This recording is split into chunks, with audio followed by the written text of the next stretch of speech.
ସାଙ୍ଗମାନେ ଦେଖନ୍ତୁ ଏଇଟା ହେଉଛି ଭେକ୍ଟି ମାଛ ଏବଂ ତା ସହିତ ଦୁଇଟି ବଡ଼ ବଡ଼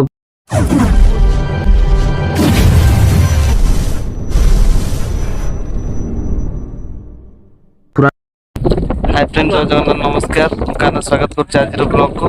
सो फ्रेंड बर्तमान आम मैंने महानदी में माछ धरवा जाऊँ। आपने देखिए महानदी पानी बर्तमान गोली कारण बर्तमान महानदी में बन्या पानी आसी सो फ्रेंड खरा दिन ये पानी आपको नील देखा जाए बर्तमान ये पानी वर्षा दिन को गोली देखा। फ्रेंड्स देखु बर्तमान आम महानदी कूले कूले डंगा भाई आग को चलचु कारण आग किसी बाट गला